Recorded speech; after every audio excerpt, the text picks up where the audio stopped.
Hey guys, EGym here. Season 6 has just started, and so I'm going to be doing a quick overview of the support role to see what's changed in Season 5. This will be brought to you by Nvidia.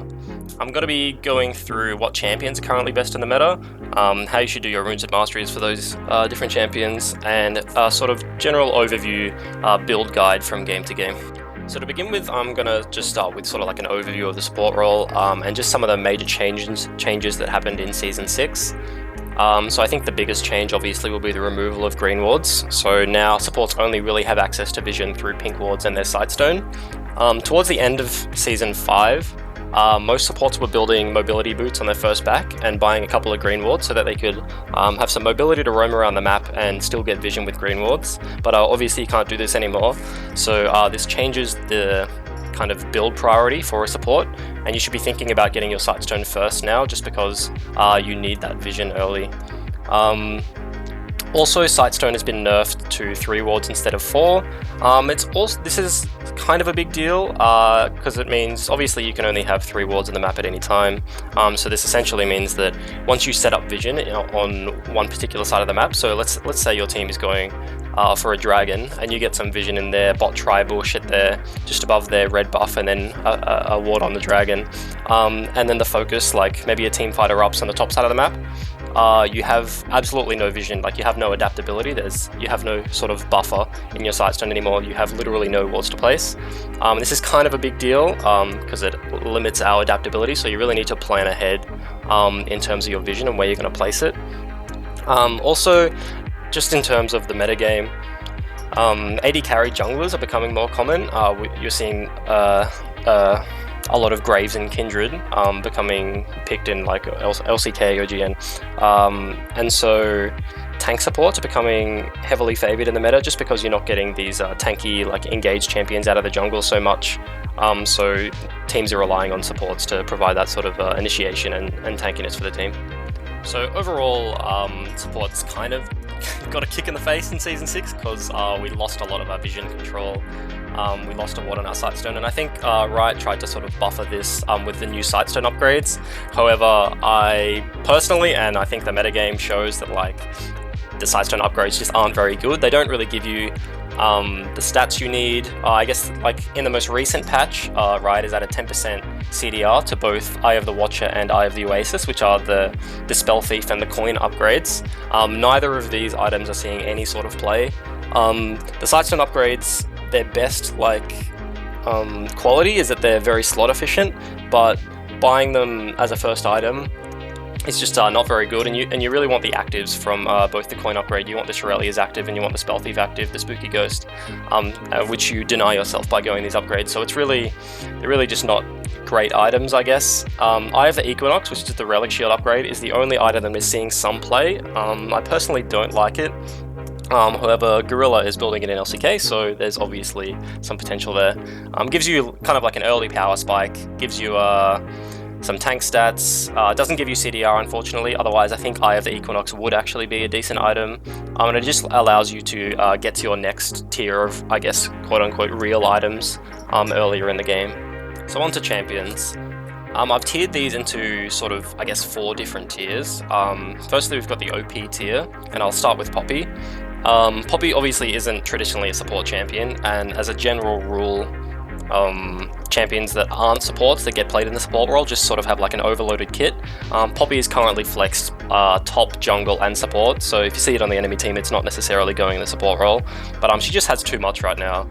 Her lane phase is really strong. She has really good engage and catch potential with her E, E-ing people into walls. Her ult provides, you can use it offensively, like if you E into a bunch of people, you can knock them up while your team follows up.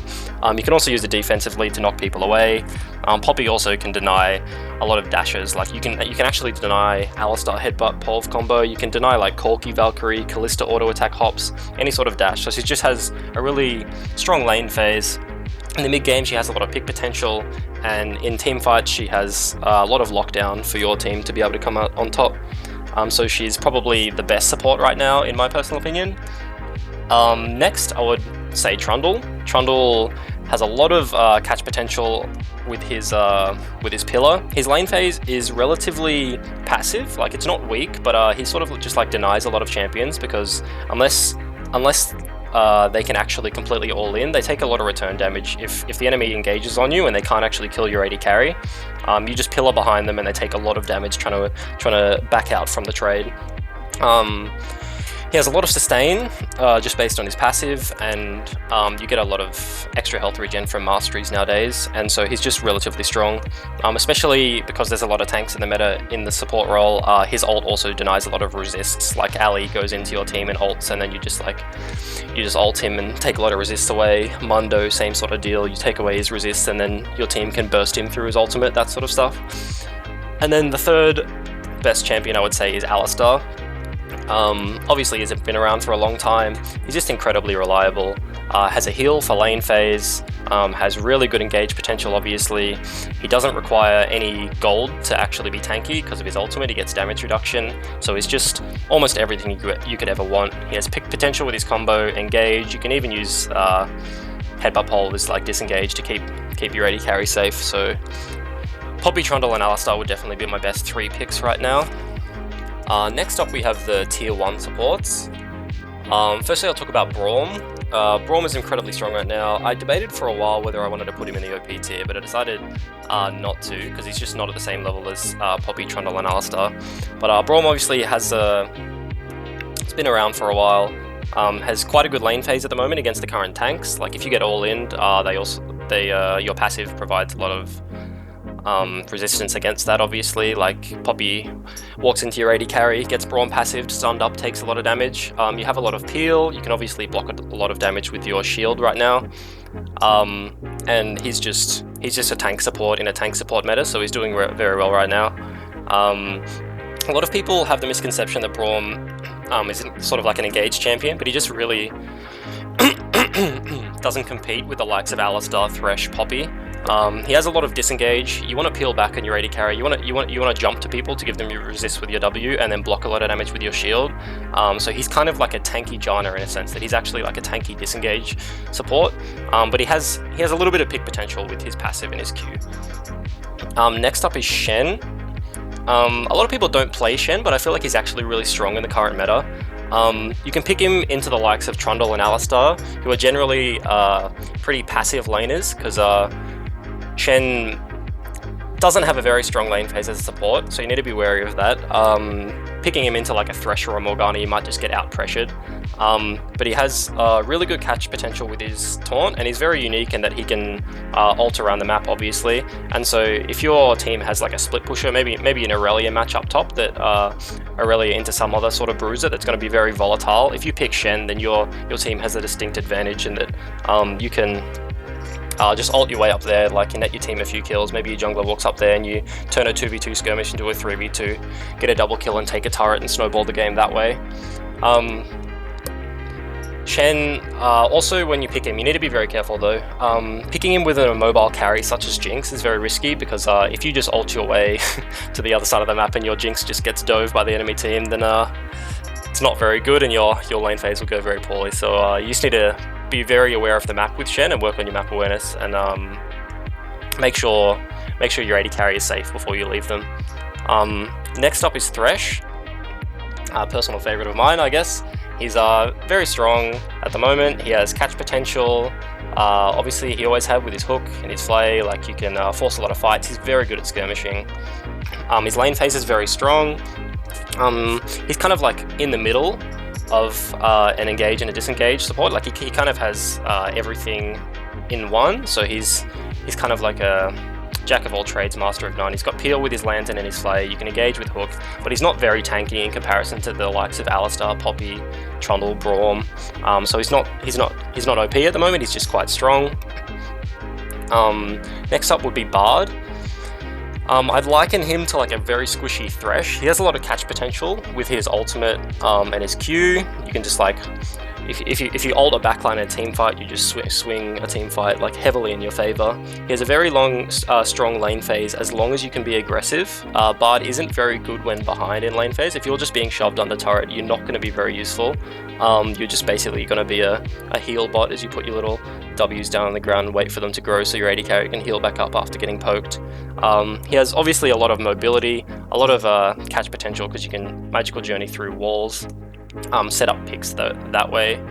However, he does lose, I think, to most of the OP tier supports, and he's just... I would only personally pick him as a counter pick, because blind picking Bard is very risky. You just get engaged on, you're very squishy, so if they have the upper hand, you're not going to have a fun time. Next up would be Morgana. Obviously, I think she'll always have a place in the meta. She has catch potential with a binding, obviously, and you can lock down people in a team fight with your ultimate. She has quite a strong lane phase, has good harass, can proc spell thieves very well with her pool, so she gets a lot of gold from that. And obviously, you can keep your AD carry alive with Black Shield, keep them away from CC, such as Lysandra and other things like that. Lysandra is very strong in the current meta, so denying enemy CC and engage is obviously very important. And then we have Janna, who's kind of the epitome of a disengaged support.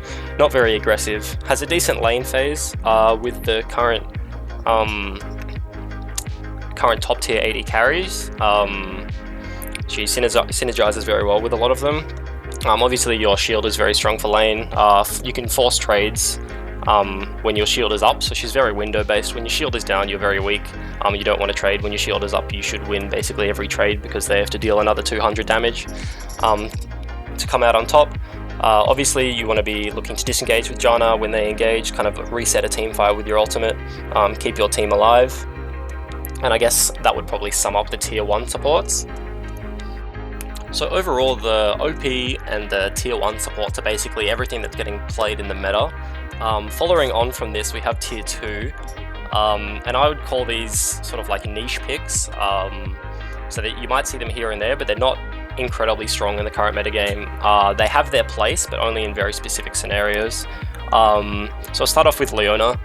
Obviously, she's very forward, want to go in all the time. She doesn't really have any way to get out of a fight, any sort of disengage. She's just all in all the time. So you need to be very careful when to pick her.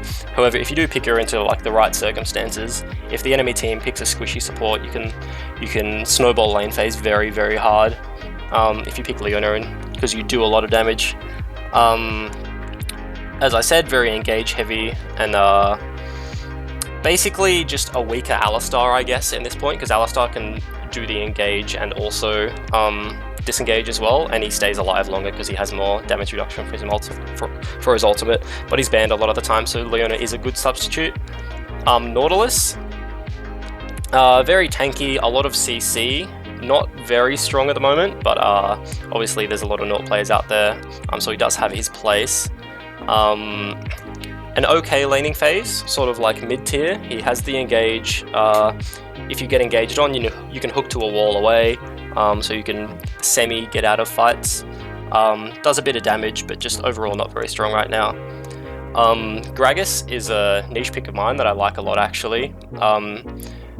I liked it in the previous patch when Misfortune was incredibly prevalent. Now that she's been nerfed, I probably won't be playing much Gragas anymore, but his E-Flash combo into the ultimate is very, very useful against champions that don't have escapes, so like Misfortune, Twitch, those sort of AD carries that just want to stand still and whack people. You can get some sneaky engages off with an E-Flash into ultimate combo back into your team. So a lot of engage potential. Has some innate sustain with his passive, but overall not a very strong lane phase, and then isn't as tanky as the top tier supports in team fights later on into the game. So those are the tanks. I guess following on from that would be more utility champions, so Nami would be next in line. She's seeing a little bit of play at the moment, but I don't think she's anywhere close to top tier. Disengage support, like Janna is kind of the queen of that, so Nami is, in my mind, a strictly worse Janna with a stronger lane phase, so you trade off some of the disengage potential that Janna has for a stronger lane phase in Nami. She has catch potential with her W, catch potential with her bubble, innate sustain with her W, buffs your AD carries auto attack, so they win trades a little bit more, but her disengage is not that great. Her ultimate is a big line, so it's very easy to play around. And I guess the other sort of utility champion in the meta would be Soraka. Very niche pick. Strong lane phase if there isn't any jungle intervention, because your AD carry can just trade 2v1 and you just heal him up basically. And you just win every trade ever, because Soraka heal is very annoying. Obviously you can affect other areas on the map as well with your ultimate, make sure you're looking at the map a lot. For example, like if you have a volatile top lane, your team has the advantage because obviously you can heal your top laner in a trade and they come out on top. So be wary of that. And I guess I'd probably put Blitzcrank in this tier as well, just as sort of like a solo queue pick. Very good catch potential, kind of like a more mobile, pick-oriented Thresh, I guess. Has a very weak lane phase, but as everyone knows, you can just one hook can win a game. So he's always sort of going to be prevalent in solo queue, but he won't see much competitive play basically ever. And following on from that, I guess, is everything else. A lot of people play some really weird stuff in support. I guess like Zyra, Fiddlesticks can be put in this sort of tier where, like, I guess there's some players, but the champions just aren't very good in the current metagame. Items don't really suit them, and they just don't do very much at the moment. Alright, so in the next video, I'll talk about the common runes, masteries, and key items for supports in Season 6.